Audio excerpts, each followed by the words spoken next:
चलो बेटा, आज हम फिर अपने सेशन कक्षा 12 यूपी बोर्ड 2026 के जो एग्ज़ाम में जो हिंदी कंप्लीट करा रहा हूँ मैं, उपस्थित है। और छंद चल रहे हैं बेटा, ठीक है। तो कल हमने पिछले सेशन में हरि गीत का छंद बताया, बहुत सारे छंद आपको बता चुके हैं। और आज छंद 7वां चल रहा है। कौन सा? बैर बर वै छंद, ठीक है। बर वै छंद। बर वै छंद की परिभाषा कैसे लिखेंगे आप, इसका उदाहरण कैसे लिखेंगे कि चरण में कितनी मात्राएं होती हैं, इसमें कितने चरण होते हैं, ठीक है। तो चलिए हम अपने छंद की तरफ चलते हैं। तो इसमें क्या है, बैर वै छंद लिखेंगे। छंद कोई सा भी हुआ उसका नाम आपको यहाँ जरूर लिखना है, ठीक है। यहाँ नाम लिख के और उसके नीचे अंडरलाइन कर देना है, ब्लैक पेन से करना है आपको। इसका नाम लिख के, अब क्या है, बैर वै छंद है क्या, बैर वै छंद है क्या, बैर वै छंद यही तो है। बैर वै छंद है क्या, इसकी परिभाषा कैसे लिखेंगे हम, इसके बारे में क्या जानकारी। इसमें क्या है, इसके पहले और तीसरे चरण में 12-12 मात्राएं होती, ठीक है। तथा दूसरे और चौथे चरण में 7-7 मात्राएं होती। किस छंद में? बर वै छंद में। बर वै छंद में ये आपका हो गया बर वै छंद। ये बर वै छंद है, ठीक है। बर वै छंद क्या होता है, इसके पहले और तीसरे चरण में कितनी 12-12 मात्राएं होती हैं तथा दूसरे और चौथे चरण में 7-7 मात्राएं होती हैं, ठीक है। अब इसकी मात्राएं हम कैसे देखेंगे, ये तो आपका उदाहरण परिभाषा हो गई।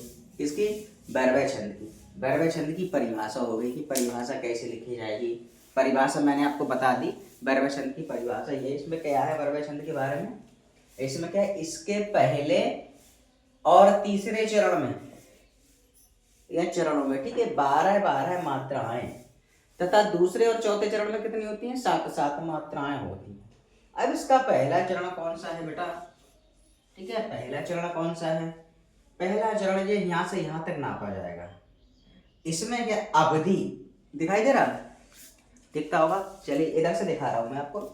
इसमें क्या है, अवधि शिला का उर पर, अवधि शिला का उर पर, यानी कि ये आपका क्या हो गया, पहला चरण हो गया, ठीक है। ये आपका दूसरा चरण हो गया, ये आपका तीसरा चरण हो गया, तीसरा चरण हो गया, और ये आपका चतुर्थ चरण हो गया, ठीक है। अब मैं इसको बताता हूँ कैसे। इसमें क्या पहले और तीसरे चरणों में, ठीक है, पहले और तीसरे, तो पहला यही तो है। इसमें 12-12 मार्क, अब इसमें 12-12 अब इस किस कैसे लगाएंगे, अब मैं बता रहा हूँ आपको। इसमें अवधि शिला का उर पर, इसमें अवधि शिला का उर पर, इसमें क्या है 1 2 3, 3 और 1 4, ठीक है। और मैं इसको पहले ही बता चुका हूं, जो एस के तरह है इसको 2 मात्राएं पढ़ा जाएगा। 4 और 2 6, 6 और 2 कितना होता है बेटा 8, 8 9 10 11 12, 12 मात्राएं होगी इसमें, मात्राएं होंगी इसमें, मात्राएं होंगी, क्लियर ये। अब क्या मालूम किया उसने, पहले चरण में होंगी। अब क्या मालूम कर, तृतीय चरण में, तो पहला चरण और ये आपका द्वितीय चरण, ठीक है। ये आपका द्वितीय चरण, द्वितीय चरण है, ठीक है। ये आपका द्वितीय चरण हो गया।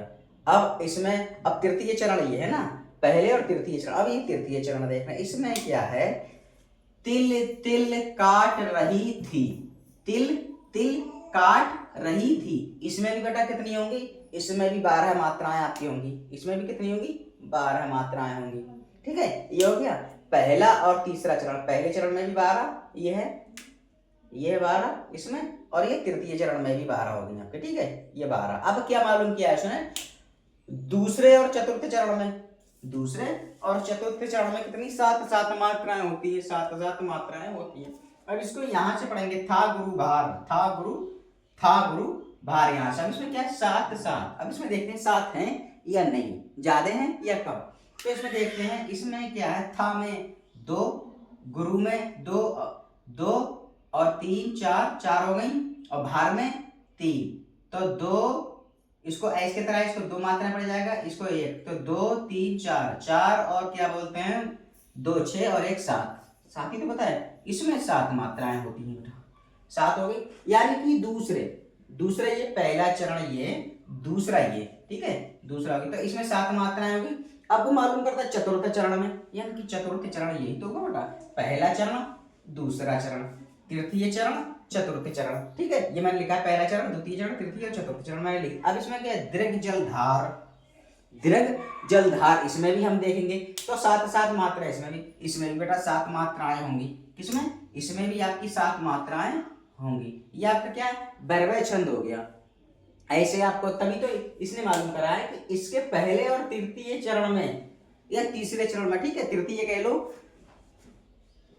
ठीक है, तीसरा कह लो, तृतीय कह लो, ठीक है, कोई बात नहीं, इससे कोई फर्क नहीं पड़ता। इसमें क्या, पहला चरण, द्वितीय चरण, तृतीय चरण, चतुर्थ चरण, यानी कि पहला चरण, दूसरा चरण, मतलब पहला चरण यहाँ से यहाँ तक, दूसरा चरण यहाँ से यहाँ तक, तृतीय चरण, तीसरा चरण यहाँ से यहाँ तक और चौथा चरण यहाँ से। तभी तो इसने मालूम कर इसके पहले और तीसरे चरण में, पहला चरण ये हो गया बेटा यहाँ से यहाँ तक, तीसरा चरण क्या हो, ये हो गया। तो 12 इसमें भी 12 है पहले चरण में और तीसरे चरण में भी कितनी, 12। अब क्या है, द्वितीय और चतुर्थ चरण में, ठीक है, दूसरे और चौथे चरण में, तो दूसरा चरण यही तो हो गया, तो इसमें 7 मात्रा है, चौथे चरण में इसमें भी 7 मात्रा है। तो ये बेटा वैरवय छंद का क्या हो गया, उदाहरण हो गया। मैं दोबारा फिर इसकी परिभाषा बता रहा हूँ आपको, वैरवय छंद की परिभाषा कैसे लिखेंगे। इसमें क्या है, यहाँ छंद का नाम डालिए,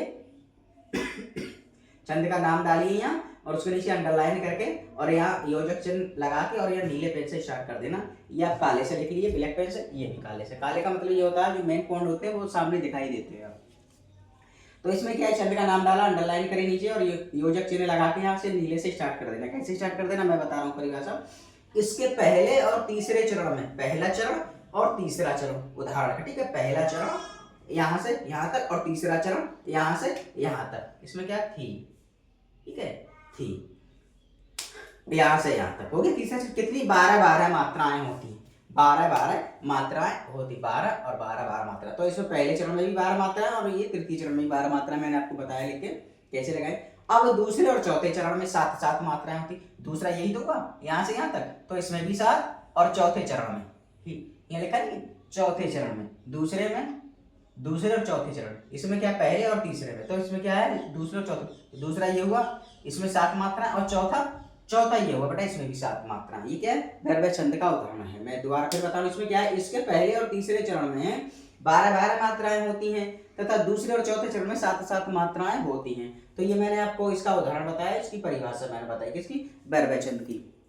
तो ये आपका उदाहरण हो गया और मैंने परिभाषा बताई। तो आज हमने वैरवय छंद की परिभाषा और उदाहरण हमने बताई। कक्षा 12 यूपी बोर्ड 2026 की हिंदी की मैं तैयारी करा रहा हूँ, बोर्ड एग्जाम की, तो हम उसमें छंद पढ़ा रहे हैं। तो आज हमने क्या, 7वां छंद कंप्लीट किया है, ठीक है, 7वां छंद कंप्लीट किया है। और जो सोरठा, रोला, दोहा जो छंद है ना, वो मैंने कक्षा 10 वाली वीडियो में पढ़ा चुका हूँ, वो आप जाके डिस्क्रिप्शन में लिंक है उसका, आप उसको देख लीजिए, इसलिए मैंने यहाँ पढ़ाया नहीं, ठीक है। तो जो छंद नहीं है वो मैंने यहाँ पढ़ाया है और भी 4-6 छंद रह गए हैं आपको, वो मैं पढ़ाऊंगा फिर, और सिलेबस के अकॉर्डिंग चलते हैं जो आपके एग्जाम में आएगा। तो ये आपका वैरवय छंद हो गया। इसकी परिभाषा समझाई मैंने आपको, इसका उदाहरण समझाया आपको, और कैसे मात्राएं लगानी है ये मैंने बताई आपको, ठीक है। तो आज ये हमारा छंद कंप्लीट हो गया। और इस वीडियो को ज़्यादा से ज़्यादा शेयर करिए और हमें यूट्यूब पे ज़्यादा से ज़्यादा सब्सक्राइब करिए, ठीक है। और इंस्टाग्राम पे मैं फॉलो करिए। तो बस आज तक के लिए इतना ही, और मैं उम्मीद करता हूँ कि ये लेक्चर आपके पसंद आया होगा।